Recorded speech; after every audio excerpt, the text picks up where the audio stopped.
Alhamdulillahilladzi hadana al-Islam wa ikhtara lana khairul anam Muhammadin alaihi salatu wassalam, amma ba'd. Bapak Ibu sekalian yang saya hormati, alhamdulillah pada kesempatan pagi ini kembali kita bisa hadir di tempat yang mulia ini, di salah satu rumah Allah SWT, dalam suasana, dalam keadaan yang sangat kondusif untuk belajar. Dan ini patut kita syukuri, karena di waktu yang sama ada orang kepingin belajar tapi tidak bisa mendapatkan situasi suasana yang kondusif. Seperti saudara-saudara kita di Palestina, mereka tidak bisa kembali hadir di majelis-majelis ilmu, majelis Quran, karena situasi yang tidak kondusif, genosida yang dilakukan oleh teroris Israel. Ya, pada kesempatan pagi ini insya Allah kita akan membahas surat Al-Baqarah ayat 213. Kita bisa lihat sama-sama, bisa menggunakan mushafnya atau yang mau menggunakan handphonenya juga bisa. Dan kalau yang tidak membawa mushaf dan nggak bawa handphone, bisa lihat di layar yang ada di depan. Kita lihat sama-sama. A'udzubillahi minasyaitonirrajim. Kanan nasu ummatan wahidah. Kanan nasu ummatan wahidah. Manusia itu adalah umat yang satu. Ummatan wahidah. Umat yang satu. Kemudian lanjutannya, faba'atsallahu. Setelah dari umat yang satu, ada kalimat atau ada beberapa kata yang dihapus, tapi itu bisa dipahami dari tafsir. Maksudnya apa? Setelah umat itu satu, kemudian terjadi perselisihan. Faba'atsallahu, maka Allah mengutus an-nabiyyina, para nabi, mubasysyirina, sebagai pemberi kabar gembira, wa mundzirina, dan sebagai pemberi peringatan. Wa anzala, dan Allah menurunkan ma'ahum, bersama para nabi tersebut, al-kitaba, kitab, bil haqqi, dengan benar atau yang benar, liyahkuma, agar bisa memberi keputusan, bainan nasi, di antara umat manusia, di tengah-tengah umat manusia,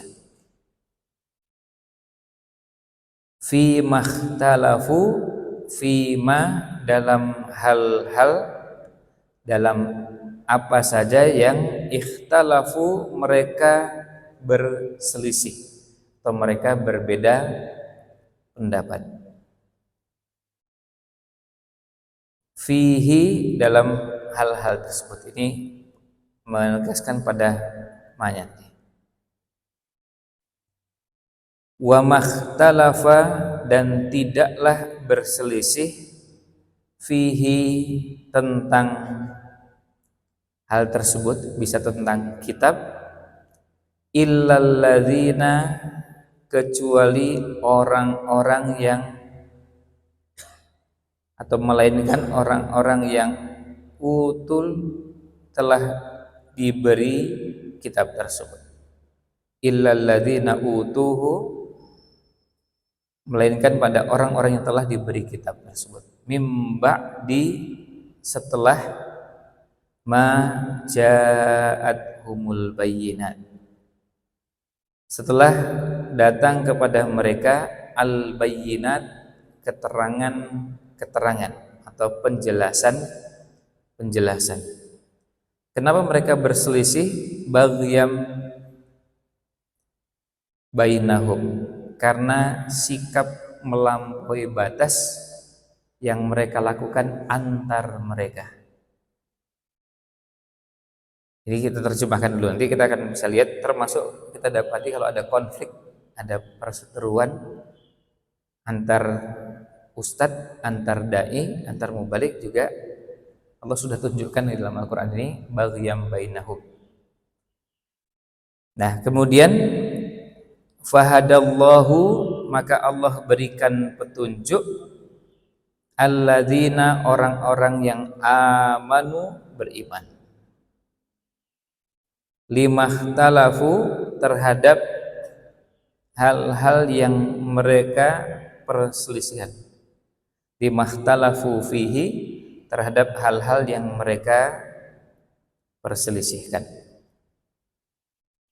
minal haqqi, dari kebenaran, biidnihi, dengan kehendak Allah,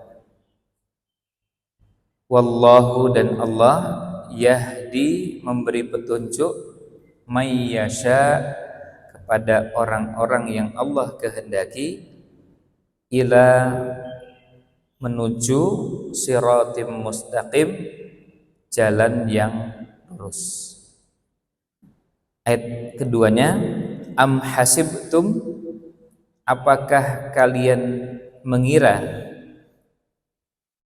antadkhulul jannah, kalian akan masuk surga, walamma, ayat berikutnya ya, walamma, dan belum ada, ya'tikum, datang kepada kalian, masalul ladzina khalau, contoh orang-orang yang terdahulu, min qablikum, sebelum kalian. Ini ayat berikutnya, ayat 214. Massat humul ba'sa, mereka ditimpa al-ba'sa, mereka ditimpa kesulitan, kesusahan, ya, bisa malapetaka, wad-dharra, dan kesempitan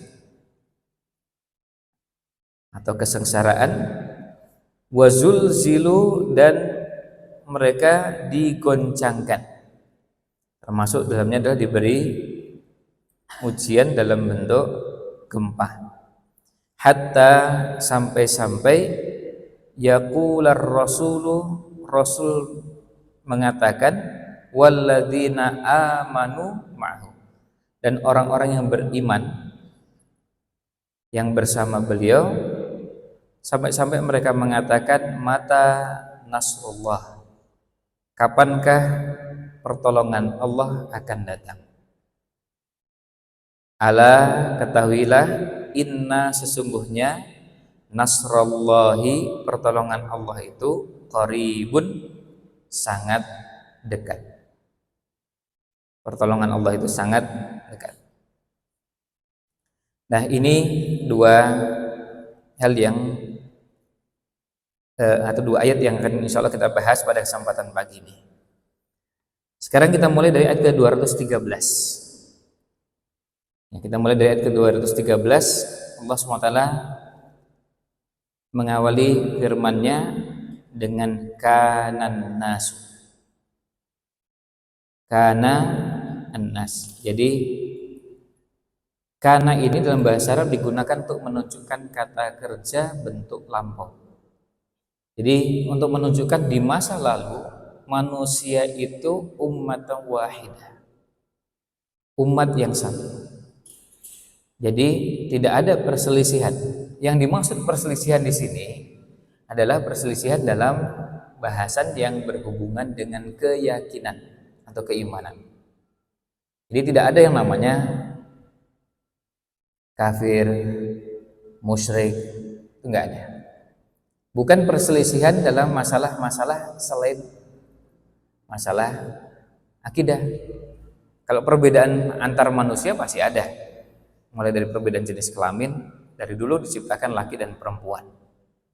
Kemudian perbedaan perilaku, perbedaan kebiasaan, perbedaan bahasa, perbedaan dan perbedaan yang lain. Awalnya umat manusia itu satu, akidahnya satu. Dari mana itu? Ya karena dari Adam. Apakah Adam keyakinannya menyimpang? Tentu tidak. Kemudian diteruskan lagi Nuh alaihissalam. Apakah menyimpang? Tidak. Antara Adam dengan Nuh, apakah umat manusia dulu menyimpang? Tidak. Nah, itu yang dimaksudkan dengan kanan nasu ummatan wahidah. Imam Ibnu Katsir menyebutkan riwayat dengan sanadnya sampai kepada Ibnu Abbas radhiyallahu anhu. Beliau mengatakan kana baina Nuhin wa Adam asyratu qurunin. Antara Nuh dengan Adam itu 10 kurun. 10 kurun atau 10 zaman. Kulluhum ala syari'atim minal haq. Semuanya berada di atas syariat yang benar. Jadi artinya semuanya tidak menyimpang. Semuanya lurus. Artinya kalau bicara akidah, tidak ada saat itu ada yang akidahnya menyimpang atau sesat. Lalu fakhtalafu, kemudian menjelang atau di masanya Nuh alaihissalam mulai ada perselisihan, mulai ada penyimpangan. Nah, penyimpangannya mulai dari di masanya, di zamannya Nuh alaihissalam. Maka Allah mengutus Nabi Nuh. Faba'atsallahu an-nabiyyina mubashshirina wa mundzirin. Maka kemudian Allah mengutus para nabi sebagai pemberi kabar gembira dan sebagai memberi peringatan. Ini diriwayatkan oleh Imam Ibnu Jarir, juga diriwayatkan oleh Imam Al-Hakim, lalu Abu Ja'far Ar-Razi. Semuanya menggunakan makna yang sama. Jadi bukan persoalan perbedaan tadi, perbedaan perilaku, perbedaan selera, perbedaan kecondongan, perbedaan karakter. Kalau itu dari dulu memang ada perbedaan. Tapi kalau perbedaan keyakinan tidak ada. Yang perbedaan keyakinannya muncul kapan? Nah, pada masa Nuh alaihissalam, sehingga Allah mengutus Nuh. Nah, apa kisahnya? Secara singkatnya adalah ketika ada orang yang merasa bahwa ketika ada orang-orang soleh yang wafat, punya ide gimana caranya supaya kita ini tambah semangat beribadah. Kita bikin arca, kita bikin patung, wujudnya adalah orang-orang soleh. Mereka mengatakan, gimana kalau kita bikin pengingat? Dulu belum ada foto. Jadi belum ada foto yang nanti bisa langsung dipajang di dinding. Kemudian kalau itu dibangun, terus apa? Setelah dibangun, tujuannya dan itu diletakkan di arah kiblat supaya pada saat beribadah nanti mereka menghadap kiblat, kemudian bisa melihat orang-orang soleh yang sudah wafat, dan ketika melihat itu tambah semangat ibadah. Nah, ini benih munculnya sikap berlebihan terhadap orang soleh. Dalam bahasa agama namanya al-ghulu fis sholihin. Tentu kalau kita mengingat orang soleh baik, tapi benihnya dari situ kemudian mengalami pergeseran, dan ilmu itu tidak diwariskan ke generasi berikutnya. Mereka nggak tahu. Ini sebenarnya arca di depan ini untuk apa sih? Patung di depan ini untuk apa? Nah, generasi pertama sudah meninggal, masuk ke generasi berikutnya, akhirnya mereka tahunya, oh ini berarti ibadahnya menghadap ke patung-patung tersebut. Padahal tadinya ibadahnya bukan ke patung itu, Patung itu dibuat untuk supaya menyemangati. Ya, patung itu dibuat untuk memberi semangat. Jadi begitu lihat, karena melihat orang soleh, semangatnya menjadi meningkat. Ya, tujuannya awalnya begitu, tapi mengalami pergeseran sampai akhirnya orang tahunya, ada generasi berikutnya tahunya nyembah patung. Nah, ini yang terjadi. Kemudian Allah mengutus para nabi. Artinya mulai dari Nuh alaihissalam, kemudian para nabi berikutnya sampai pada nabi yang terakhir. Nah, kemudian lanjutannya wa anzala, jadi setelah disebutkan umatun wahidah, kemudian faba'atsallahu nabiyina mubasysyirina wa mundzirin. Di sini disebutkan nabi itu tentu banyak tugasnya. Tetapi secara garis besar, kalau dilihat isi dari yang disampaikan oleh para nabi, ada dua, mubasysyirin dan wa mundzirin. Mubasysyirin itu memberi kabar gembira, maksudnya memberi kabar gembira bagi orang yang taat, orang yang mau patuh, orang yang bertakwa, orang yang beriman, orang yang beramal soleh, nah itu diberi kabar gembira bahwa kalau mau taat maka akan mendapatkan ini dan sampai ujungnya ke surga yang Allah janjikan. Kemudian yang kedua, mundzirin, isinya mewanti-wanti, mengingatkan, menegur, sampai kalau perlu teguran itu bisa teguran yang sangat tegas. Karena apa? Karena penyimpangan yang dilakukan itu akan berujung pada kesengsaraan di dunia dan di akhirat. Ini wa mundzirinnya. Maka materi yang disampaikan oleh para penceramah, para ustadz pun umumnya dua itu. Isinya sesuatu yang menggembirakan atau isinya sesuatu yang mewanti-wanti, mengingatkan, menasihati, kadang-kadang sampai menakut-nakuti. Dan itu satu hal yang lumrah karena memang dua-duanya dalam syariat kita ada. Coba kita lihat di Al-Quran. Mulai dari Al-Fatihah, kemudian pindah ke Al-Baqarah, 2 surat saja, nggak usah banyak. Kita temukan dua hal itu.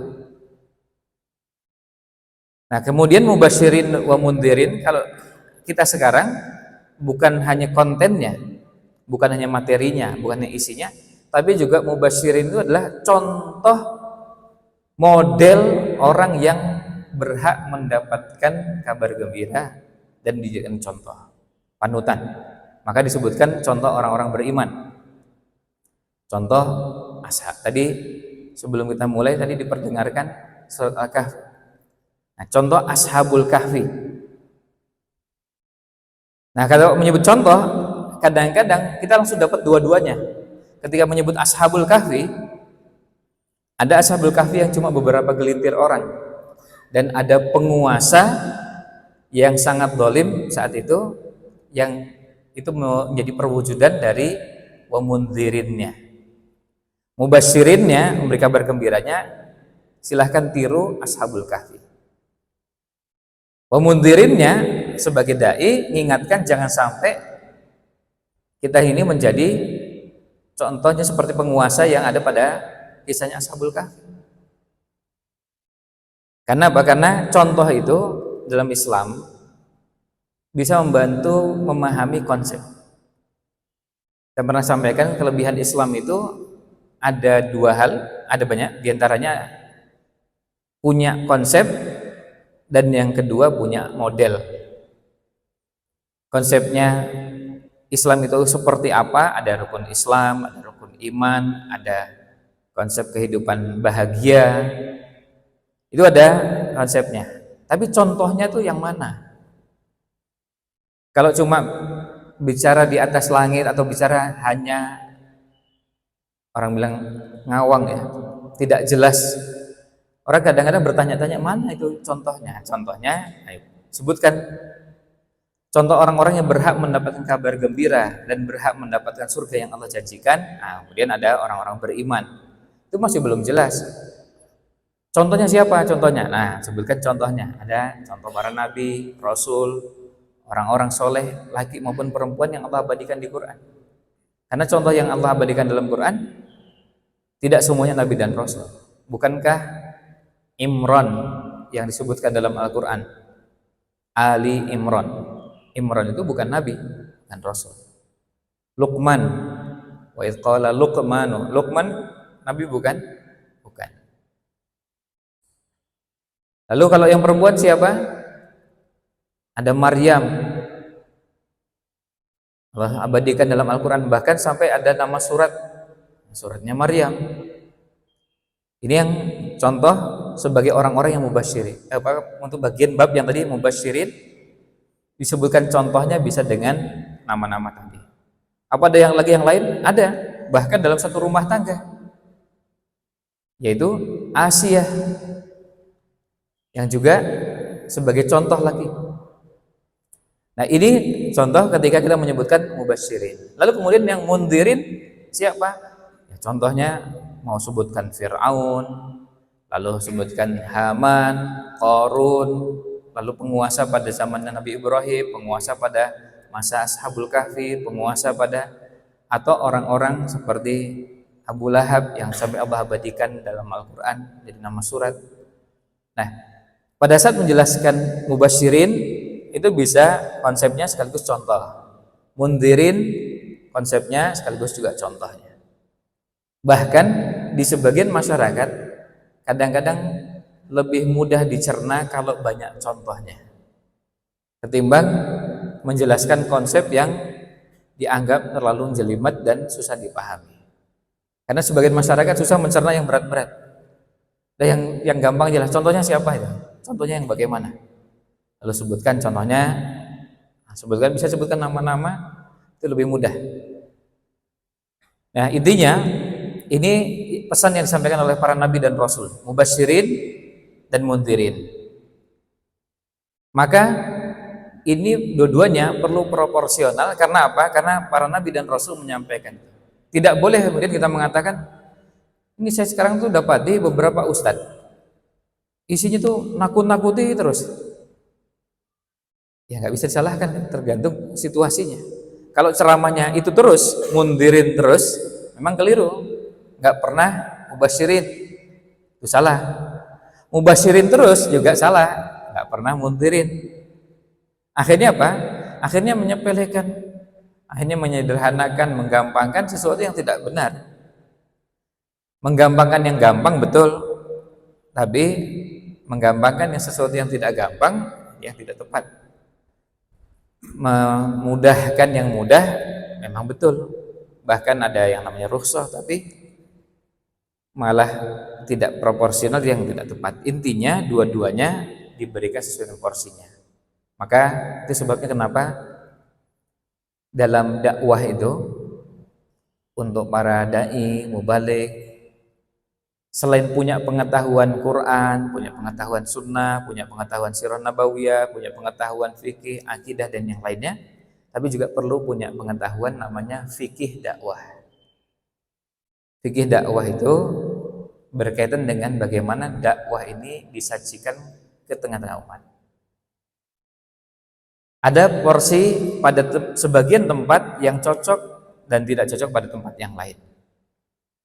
Itu sebabnya kadang-kadang yang agak sulit itu adalah kalau pengajiannya di tempat tertentu yang agak khusus, kemudian direkam dan atau disiarkan keluar, sementara audiennya di luar berbeda dengan yang ada di ruangan. Maka bisa menjadi salah paham yang mendengar dan tidak tahu audiennya siapa.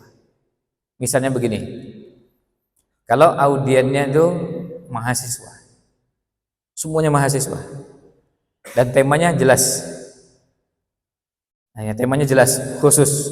Apa temanya? Misalnya temanya membahas tentang dakwah di generasi milenial. Nah, ketika tema itu spesifik, kemudian kajiannya disiarkan, ada sebagian bapak-bapak, ibu-ibu yang nyimak nih, ini materinya apa nih? Kok merasa itu bukan alam dan dunia saya? Maka kadang-kadang judul, kemudian ada deskripsi, keterangan yang ada itu bisa membantu bahwa kajian ini diselenggarakan di tempat tertentu, pesertanya ini dan itu, termasuk juga sama-sama mahasiswa, tetapi ketika audiennya diketahui oleh pemateri sudah berada pada level menengah, bukan pemula. Bobot materinya dinaikkan, ibaratnya obat dosisnya dinaikkan. Begitu bobotnya dinaikkan, kemudian disiarkan, sebagian mencerna susah sekali materinya. Nah, yang tidak dipahami sebetulnya di depannya ini siapa? Bukan yang di depan kamera, tapi yang di depan pemateri. Makanya kadang-kadang kesalahpahaman itu bisa muncul ketika pengajian yang berada di tempat tertentu, audiennya dengan model tertentu, tapi disiarkan, tapi yang mendengar dari semua kalangan. Maka kita yang belajar lewat media sosial, lewat YouTube, lewat Facebook dan media-media yang lain, perlu belajar mengenali ini pengajiannya segmennya untuk siapa. Bisa jadi nggak cocok untuk kita. Bukan nggak baik ya, nggak cocok untuk kita. Sama-sama bahas, sekarang ini contoh yang lebih gampang lagi. Sama-sama bahas tafsir. Kalau bahas tafsir dan pesertanya masih sangat pemula, itu bahasanya nggak akan seperti ini. Saya akan turunkan porsinya. Karena apa? Karena pada sebagian yang tafsir ada yang belum mengenal beberapa istilah. Jadi harus pelan-pelan sekali. Dan juga termasuk memberikan kesempatan untuk mencatat bagi yang akan mencatat. Ada yang memang perlu pelan luar biasa. Hal-hal yang mendasar belum dapat kan? Kemudian kalau seandainya dikenali dengan baik siapa yang hadir, kemudian ada yang pernah belajar tapi belajarnya serabutan. Belajarnya pas pokoknya ikut pengajian sana, ikut sini dan nggak pernah terstruktur belajarnya. Maka ustadznya juga perlu mewanti-wanti atau kemudian perlu hati-hati juga. Bisa jadi materi pada bagian-bagian tertentu belum bisa dipahami. Karena apa? Karena ada yang belajarnya tidak terstruktur, lompat-lompat. Kadang-kadang beberapa materi sudah jauh sekali. Sudah jauh sekali. Tetapi pada beberapa materi yang lain masih sangat dangkal dan kelasnya kelas yang sangat sederhana. Contohnya pekan kemarin saya tanya di sebuah majelis. Saya tanya pada yang hadir, ini tahu Masjidil Aqsa enggak? Ya, kalau namanya tahu ya. Terus saya tanya, tahu batasnya Masjidil Aqsa? Semuanya 100% jawab tidak tahu. Maksudnya Masjidil Aqsa itu batasnya mana? Ada yang beralasan kita kan belum pernah ke sana, San. Oh ya, nggak apa-apa. Nah, sebenarnya nggak harus ke sana juga, karena untuk mengenali batas Masjidil Aqsa, cari di Facebook, di Twitter, di YouTube, di Instagram itu mudah. Kita nggak sulit. Dan ada yang menjelaskan. Tentu kalau masalah siapa yang menjelaskan, cari yang kompeten. Tapi penjelasannya ada, dan itu dengan sangat jelas ada. Mau yang bahasa Arab, bahasa Indonesia, bahasa Inggris ada. Tapi yang bahasa Jawa, bahasa Sunda saya belum tahu. Tapi bahasa daerah, bahasa tadi ada. Nah, kemudian pertanyaan berikutnya, ada yang pernah dapatkan penjelasan tentang kedudukan Masjidil Aqsa? Itu hampir semuanya mengatakan belum pernah. Padahal itu pengetahuan yang paling dasar. Kita belum membahas lebih lanjut. Nah, di waktu yang sama, saya tanya pada bagian yang lain. Pernah dapatkan bahasan tentang makan dengan 3 jari? Udah. Terus saya tanya, kalau makan pakai sendok gimana caranya? Makan pakai sendok gimana caranya? Lalu jawabnya, ya pegang sendoknya 3 jari. Oh, berarti pembahasannya sudah dalam di sini, dangkal di situ. Di bahasan yang kedua ini sudah dalam. Saya tanya lagi, kalau sendal yang kita simpan di luar tadi sebelum masuk masjid, sendalnya kita simpan kan biasanya berdekatan. Kan kalau kita masuk masjid sudah lumrah kita letakkan berdekatan kanan dengan kiri. Kita masuk. Setelah keluar bisa jadi bergeser, kan biasa. Kalau jaraknya sekitar 1,5 meter, sendal kanan dengan sendal kiri, gimana caranya? Itu hampir semuanya jawabannya sama. Didekatkan dulu, baru dipasang, nah, baru dipakai. Jadi sendal kanan dengan sendal kirinya didekatkan, baru masukkan kaki kanan, kemudian kaki kiri. Bukan dengan cara kaki kanan terus kemudian apa? Engkel itu apa? Jalan dengan satu pakai sendal, satu lagi nggak pakai sendal, mendekat ke sendal yang kiri. Tapi caranya itu jawabannya semuanya benar di bagian ini. Tapi di bagian tentang Masjidil Aqsa kelasnya pra PAUD, ya. Bukan pra TK lagi. Ya, kalau pra TK masih lumayan, sebab sekarang anak-anak TK aja udah banyak yang kenal pengetahuan dasar tadi. Ini yang masih dasar sekali. Kita nggak bertanya yang lebih detail, ya. Kita nggak bertanya tentang masjid, ya Kubah Sakhrah itu yang sebelah mana. Terus kemudian kita jangan tanya yang detail dan istilah-istilahnya. Cukup yang umum-umum aja.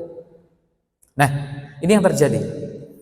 Nah, kalau yang terjadi seperti itu dan bisa dikenali, berarti pada saat membahas sebuah bahasan, pematerinya perlu memberikan porsi yang pas untuk pada bagian ini, karena ini sangat dangkal, nggak tahu sama sekali, perlu diberi sedikit pengetahuan supaya tidak bahasa Indonesia jomplang itu apa? Timpang. Nah, tidak timpang. Yang ini pengetahuannya dalamnya luar biasa, terus kemudian yang itu dangkalnya luar biasa. Nah, itu salah satu tugasnya apa? Tugasnya dai, tugasnya kiai, tugasnya mubalik, tugasnya ustadz, memahamkan kepada umat itu gimana caranya supaya pemahaman agama semuanya proporsional. Sampai pada tingkat apa? Kata para ulama, sampai pada tingkat standar di semua bahasa. Itu targetnya. Kalau orang awam belajar agama ini, targetnya, ini pernah kita sampaikan pada sekitar 2 pertemuan sebelumnya, atau 3 pertemuan sebelumnya, ketika ada pertanyaan, bagaimana kita ini berkontribusi sebagai mahasiswa, berkontribusi untuk perjuangan Islam. Saya sampaikan di antara caranya adalah belajar dengan 2 kata kunci, standarisasi dan spesialisasi. Standarisasi itu artinya apa? Pengetahuan agama, pelajari semuanya sampai batas standar yang harus diketahui. Jangan sampai di bawah standar. Tapi kalau bidang yang digeluti, sekarang dengan fakultas, program studi, jurusan yang berbeda-beda, silakan. Nah, itu ambil spesialisasi yang berbeda-beda dan kita dorong menjadi seorang pakar di bidang itu. Tapi jangan sampai pengetahuan Islamnya di bawah standar. Harus berada pada batas standar. Nah, standarnya itu apa? Itulah yang perlu dikenali. Ada yang membahasakannya minimal ilmu fardu ain. Nah, berarti ilmu fardu ain apa aja nih? Ilmu fardu ain itu sederhananya begini. Kalau saya mau beribadah, setiap ibadah yang saya akan kerjakan saya punya ilmunya. Nah, itu ilmu fardu ain. Salah satu cara menjabarkannya yang paling gampang itu. Atau muamalah yang akan dikerjakan, saya harus punya ilmunya. Contohnya misalnya gini, saya mau sholat nih. Sholat apa? Sholat tahiyatul masjid. Berarti harus tahu tuntunan tahiyatul masjid. Berapa rakaat? Oh, 2 rakaat. Kapan itu? Kalau masuk masjid. Masjidnya gimana? Masjid yang difungsikan untuk masjid. Baik masjidnya digunakan untuk 5 waktu atau sebagian waktu. Misalnya masjid yang ada di fakultas. Masjid di fakultas kan 5 waktu ya. Banyak fakultas yang sholatnya masjidnya nggak 5 waktu. Karena subuh nggak ada jamaahnya. Iya kan? Ya. Isya juga di banyak fakultas nggak ada. Maghrib mungkin masih ada. Ada yang asar ada. Tapi intinya masjid yang digunakan sebagai masjid. Difungsikan untuk masjid. Nah, gimana dengan misalnya ada ruang serbaguna yang digunakan untuk sholat? Berarti nggak ada tahiyatul masjid. Karena itu bukan masjid. Begitu kita masuk, nggak ada tahiyatul masjid. Kalau mau qobliyah zuhur silahkan. Kalau sholat qobliyah. Nah, itu contoh sederhana. Itu yang menuntut bahwa yang bersangkutan harus belajar. Berarti kalau masuk masjid kampus gimana? Oh ya tahiyatul masjid. Kalau nggak tahiyatul masjid gimana? Nah itu bahasannya. Itu tahiyatul masjid itu hukumnya apa? Wajib, sunnah, mubah, makruh, haram. Nah itu yang perlu diketahui. Itulah yang dinamakan ilmu fardu ain. Sampai bisa gimana? Sampai bisa mengerjakan dengan benar. Itu targetnya. Sampai bisa mengerjakan dengan benar. Nah, itu target dari belajar ilmu fardu ainnya. Beda dengan ilmu fardu kifayah, yang itu jadi tugasnya para ustadz, para kiai, para mubalik, orang-orang yang khusus mendalami agama, perlu belajar sampai dalam. Itu tugasnya yang belajar ilmu fardu kifayah. Bukan ilmu fardu ain, tapi fardu kifayah. Kalau fardu kifayah perlu mendalam. Misalnya dari mana bisa menyimpulkan salat tahiyatul masjid itu sunnah, bukan wajib. Padahal hadisnya perintah. Oh itu menggunakan kaidah dalam usul fikih. Nah itu usul fikihnya main. Berarti harus belajar usul fikih. Orang awam harus belajar usul fikih? Tidak. Apa semua umat harus belajar usul fikih? Tidak. Yang penting tadi, kalau pas tahiyatul masjid sudah benar. Meskipun nggak tahu kaidah usul fikihnya, pokoknya yang saya kerjakan punya landasan, punya rujukan. Nah, itu yang terkait dengan mubasyirin wa mundhirin. Jadi mubasyirin wa mundhirin itu kita posisikan secara proporsional. Sehingga jangan disalahkan kalau ada sebagian yang kok ceramahnya itu lebih banyak mundhirinnya. Bisa jadi audien yang dihadapinya memang orang-orang yang sering menggampangkan syariat, menyepelekan syariat, lalu sisi mundhirinnya mewanti-wanti, mengingatkan, menegur, itu diberikan porsi proporsional. Bahkan ya, ini bahkan kalau sudah sangat personal, itu boleh melakukan dengan cara yang dianggap lebih pas. Bisa menggunakan dengan cara yang agak tegas, bahkan sangat tegas, tergantung kondisinya. Contohnya begini, bahasan tentang adab-adab makan, tuntunan makan. Kan semua sepakat, makan dan minum itu ada yang masuk dalam babnya wajib atau haram, dan ada yang masuk dalam adab yang sifatnya anjuran. Contohnya misalnya, makan dengan tangan kanan, minum dengan tangan kanan itu wajib. Dan makan dengan tangan kiri, minum dengan tangan kiri itu hukumnya haram. Itu semua ulama sepakat. Mazhabnya apapun, itu semua sepakat. Tidak ada perbedaan pendapat. Jadi kalau misalnya saya pegang gini, kalau saya ngambilnya pakai tangan kiri masih boleh. Tapi masukkan dengan tangan kiri dia nggak boleh. Motong daging pakai tangan kiri boleh nggak? Motongnya aja masih boleh, tapi masukkan ke mulutnya tetap kanan. Ya. Ngambilnya, ya ngambil dari mindahkan dari satu tempat ke tempat yang lainnya tangan kiri bisa, tapi masukkan ke mulutnya tangan kanan. Nah, kemudian pada saat orang-orang tertentu yang punya kedekatan bisa jadi pada saat mengingatkan mundhirinnya itu bisa dengan teguran yang keras. Karena apa? Karena punya kedekatan sehingga bisa dilakukan dengan cara yang tegas. Nabi SAW pernah mendapati ada yang tidur tengkurap. Tidurnya tengkurap, perutnya nempel ke lantai. Apa yang dilakukan? Beliau bukan cuma bicara, mengingatkan apa kamu ini tidur dengan cara orang-orang yang dimurkai oleh Allah SWT. Bukan cuma ngomong, tapi pakai kaki. Pakai kaki bangunkan dan ke perutnya. Kakinya ditempelkan ke perut. Itu bisa dilakukan pada orang-orang yang memang dihormati oleh orang yang diingatkan. Seorang bapak bangunkan anaknya seperti itu bisa gak? Bisa. Tapi kalau sesama teman mahasiswa gitu, waduh, kalau pakai perut gini bisa salah paham ya. Kok pakai kaki sih? Apa nggak bisa pakai tangan? Iya, sebenarnya bisa pakai tangan. Jadi tinggal dilihat. Nah, salah mengukur ini bisa bermasalah. Bukan isinya ya, tapi salah menerapkannya. Lalu tidak bisa mengatakan, kan ada hadisnya. Nabi SAW juga pakai kaki. Iya, penerapannya yang masalah itu. Kalau saya melakukan ini kepada anak, anak saya itu bisa. Tapi kalau anaknya orang lain belum tentu diterima. Orang tuanya bisa jadi marah gitu. Sebentar, Ustaz. Itu anak saya. Ada yang tersinggung. Anaknya diperlakukan seperti itu. Tapi berbeda lagi nanti kalau itu di pesantren dilakukan oleh kiai kepada santrinya. Dan ketika kakinya nempel di kaki itu bukan tendangan ya, bukan ditendang, cuma di apa ya? Kalau tangan tuh jawil, kalau kaki apa itu? Bukan sepak, Pak. Apa? Senggol. Ah ya, disenggol gitu ya, biar disenggol pakai kakinya.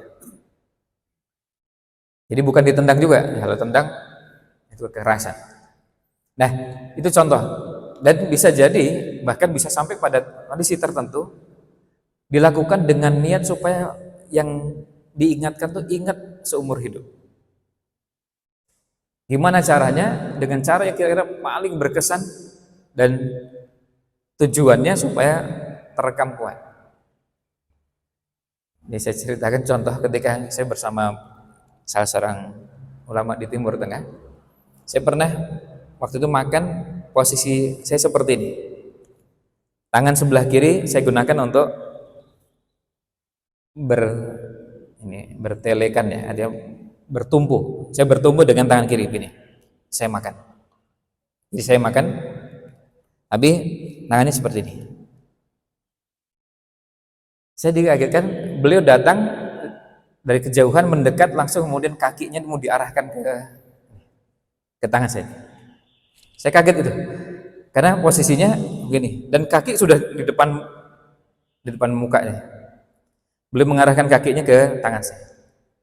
Ternyata apa? Beliau bilang, ya nggak akan saya tendang ya, cuma supaya kamu ingat ini, itu nggak boleh. Jadi makan sambil bersandar seperti ini itu nggak dibenarkan. Tapi beliau mengingatkannya dengan cara beliau mau menendang tangan saya karena melakukan perbuatan yang dilarang, itu bersandar. Nah, cara itu bisa jadi efektif dan sampai sekarang ingat terus. Makanya kalau pas mau makan terus ingat begini, nggak jadi. Ingat terus kejadian tersebut karena apa? Terekam kuat. Akhirnya sekarang sudah hilang kebiasaan. Nah, tapi ingat tadi nggak sampai ada tendangan, nggak sampai ada pukulan, lebih cuma gerakan seperti mau nendang. Jadi tidak ada tendangannya, tidak ada pukulannya. Tujuannya apa? Supaya untuk mengingatkan. Nah, kalau nanti babnya itu dikembangkan terus, nanti ada yang namanya cara Rasul SAW mengingatkan sahabatnya yang melakukan kesalahan. Ya. Berikutnya, kita lihat lanjutannya, wa anzala ma'ahumul kitaba bil haqq. Dan Allah mengutus, selain mengutus para nabi dan rasul sebagai pemberi kabar gembira dan pemberi peringatan, Allah juga menurunkan bersama mereka kitab yang benar. Menurunkan kitab suci yang isinya membawa kebenaran. Al-haqqu mir rabbik. Kebenaran itu hanya datang dari Allah Subhanahu wa taala. Terus terang, kita harus jujur bahwa kebenaran yang dibawa oleh para nabi dan rasul yang tertuang dalam kitab masih perlu waktu yang sangat panjang untuk kita pelajari. Makanya kita perlu punya nafas panjang untuk belajar.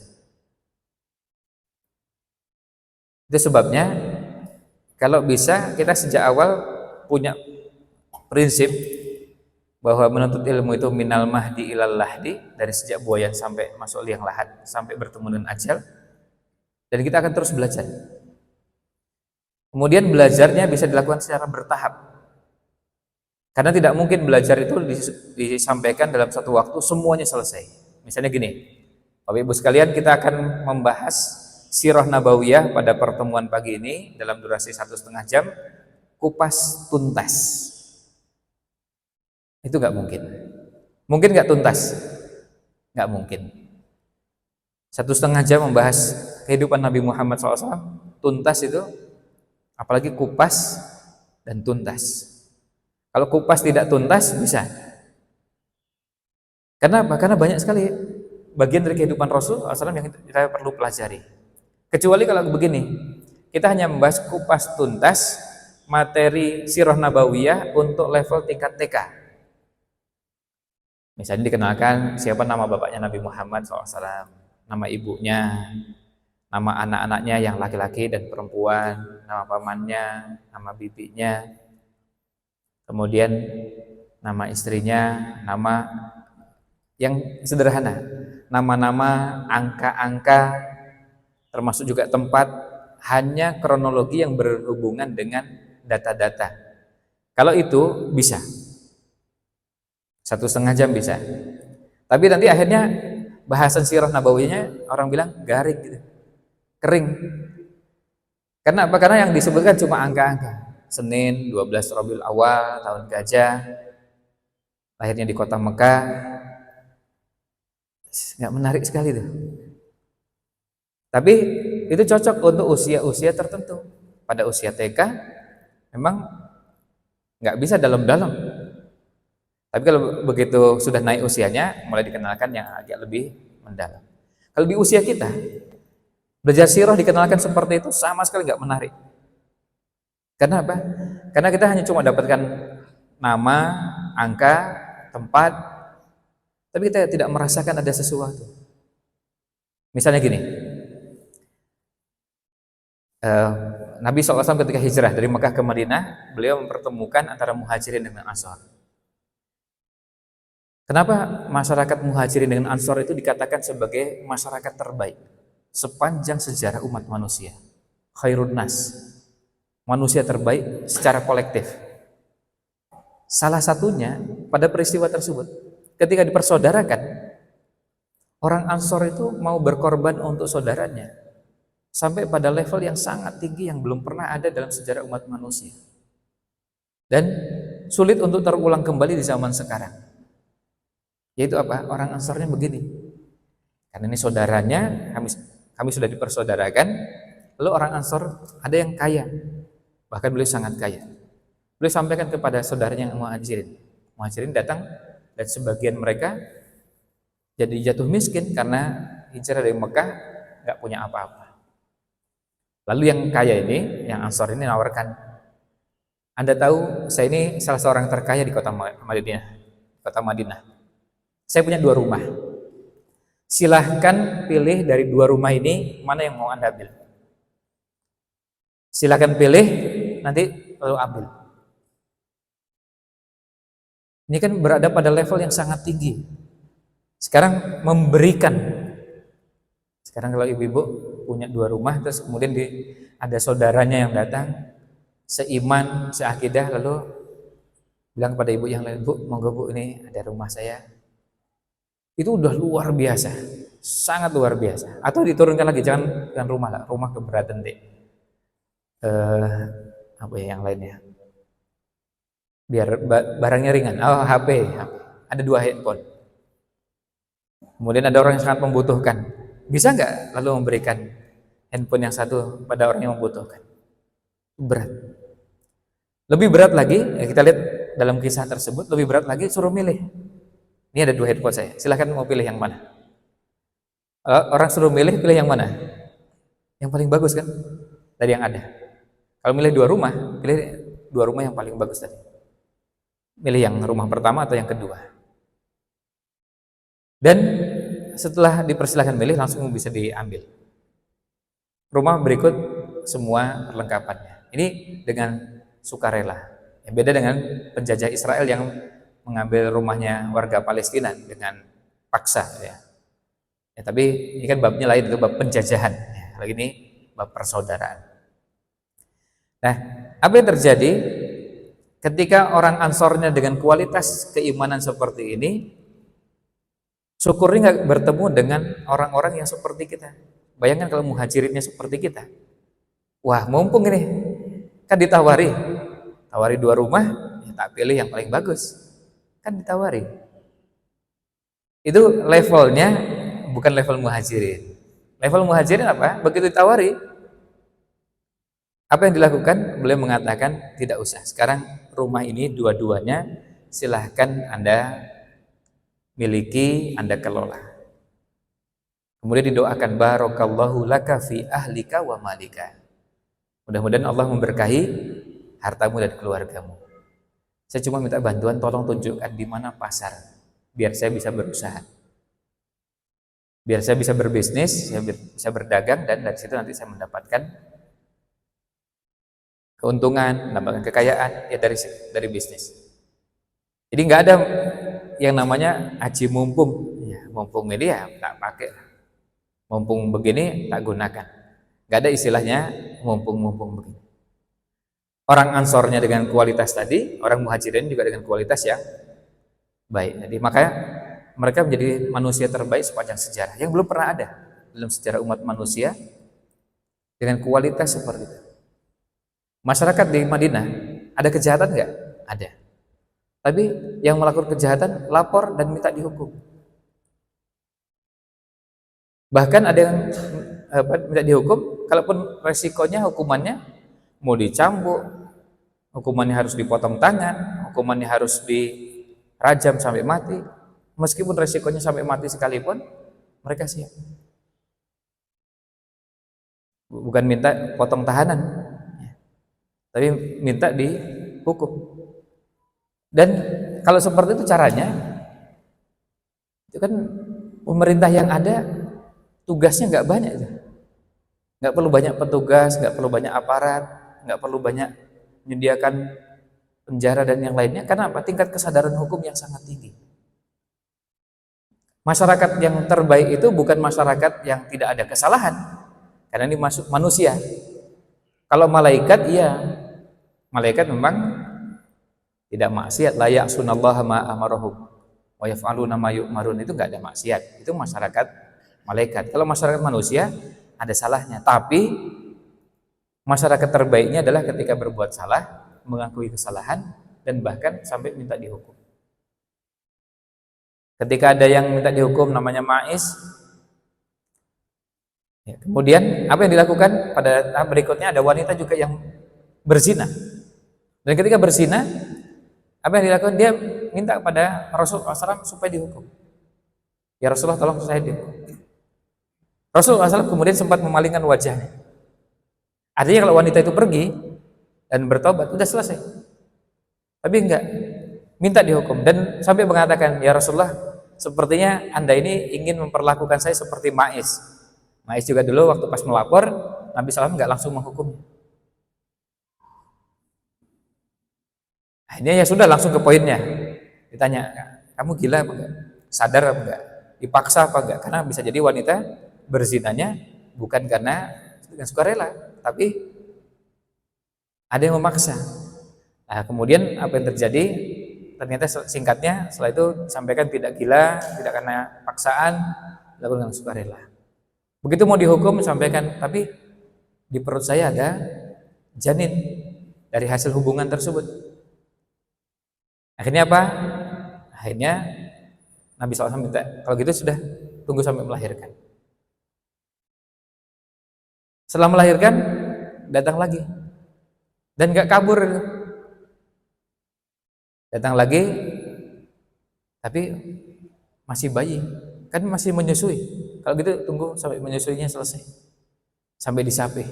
Nah, nyusui itu kan bukan sebulan 2 bulan. Bisa lebih dari 1,5 tahun, bisa sampai 2 tahun. Jadi sebegitu lama, datang lagi dan sampaikan, ya Rasulullah, ini bayinya sudah, dan sudah saya sapih, dan kelihatan bayi itu sedang makan. Nah, kemudian disodorkan kepada seorang sahabat yang siap menanggung ngurusan ini, baru wanita itu dihukum. Ini masyarakat terbaik, masyarakat yang bukan tidak ada perbuatan dosa, tidak ada kemaksiatan, tapi apa? Salah satu indikatornya adalah kesadaran hukumnya berada pada level yang sangat tinggi. Mengakui kesalahan, bahkan minta dihukum. Sekarang ini kan salah satu yang mahal tuh mengakui kesalahan. Mengakui kesalahan aja berat, apalagi minta dihukum, itu lebih berat lagi. Misalnya mengakui, ya saya akui, saya mohon maaf, saya melakukan kesalahan, dan saya sekaligus minta maaf kepada semua. Bahasa itu susah. Kenapa? Karena bisa jadi hasil didikan yang kita dapatkan dari keluarga kita tidak mendidik kita untuk belajar mengakui kesalahan.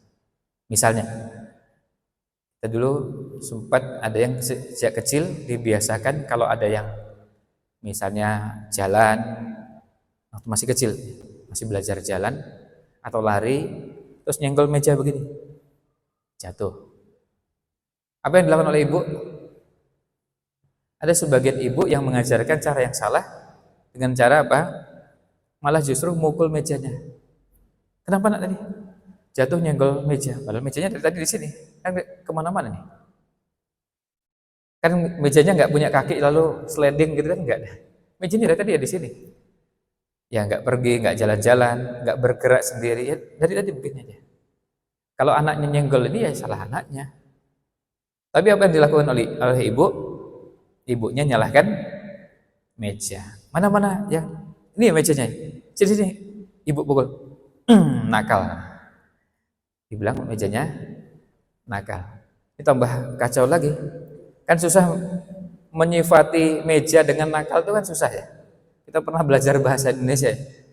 Kalau meja disifati coklat dengan warna tertentu itu bisa. Tapi kalau meja disifati meja pinter, meja nakal, meja rajin, itu kan susah kita. Susah mencernanya karena memang tidak disifati dengan kata-kata tersebut. Ya. Kalau handphone sekarang ada ya, smartphone ya kayak gitu ya. Handphone atau phone yang pinter gitu ya, cerdas. Orang yang gunakan yang nggak cerdas. Nah, karena disifati smart ya. Tapi meja nggak bisa.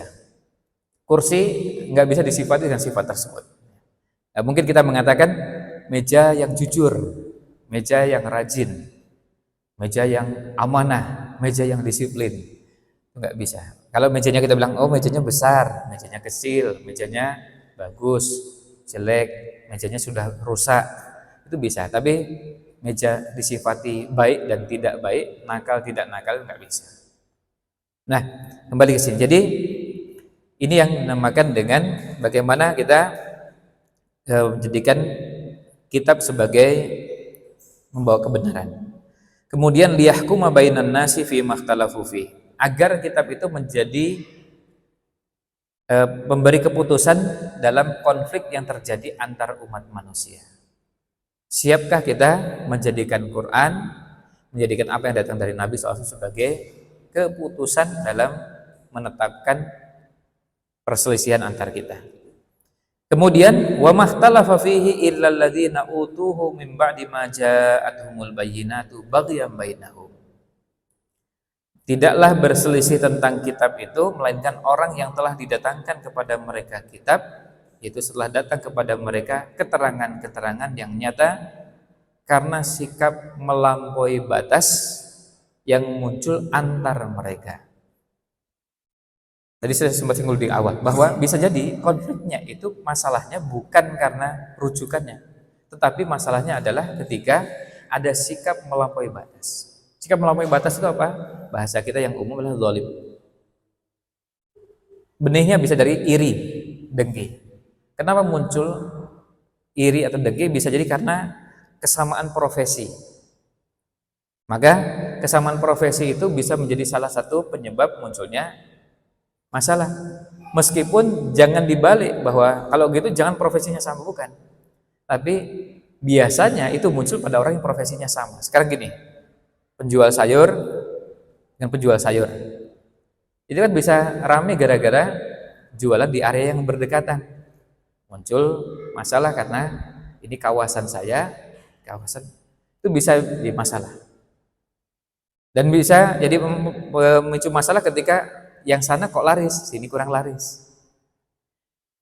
Kalau penjual sayur ketemu dengan penjual bahan bangunan, itu nggak ada masalah, karena kita beda, mau berdampingan jualan. Kalau perlu di depan toko bahan bangunan jualan sayur, silahkan, karena beda barang dagangannya. Nanti setelah beli bahan bangunan, beli sayurnya di depan, itu malah dapat semua, nggak muncul masalah. Karena apa? Beda bidang yang digarap. Nah, kalau kita bicara pada bidang agama, bisa juga terjadi antar orang-orang yang sama-sama menggarap pada bidang agama. Antar dai dengan dai, antar ustadz dengan ustadz, antar mubalik dengan mubalik. Apalagi ketika tidak ada kebersihan hati. Nah, itu yang mulanya diingatkan di sini dengan baghyan bainahum. Kalau tidak ada kebersihan hati, Terus kemudian lihat pengajian di sini tadinya ramai, terus ada yang bikin pengajian di tempat lain. Sebagian yang di sini pindah ke pengajian yang lain. Nah, muncullah hasad. Nah, ketika ada yang ikut meramaikan juga, membuat supaya konflik ini semakin membesar, diangkat bahasan tersebut, ini juga bisa menjadi penyebab masalah tersebut menjadi melebar. Ketika ditanya gimana pengajian sana, oh kalau bisa jangan ikut pengajian yang sana. Sebetulnya nggak ada masalah, materinya nggak apa-apa, yang disampaikan juga bukunya tidak masalah. Cuma masalahnya jamaahnya pindah ke sana, nggak ke sini lagi. Nah ini karena apa? Karena saingan. Tadi kalau dagangannya sama, sana dengan sini. Harusnya dengan kebersihan hatinya justru kita bersyukur ketika ada orang yang bisa membantu menjelaskan agama ini kepada umat. Dan kita harus yakin bahwa kalau kita belajar fikih dakwah, kita harus yakin tidak mungkin kita bisa mendakwai semua orang. Itu mustahil.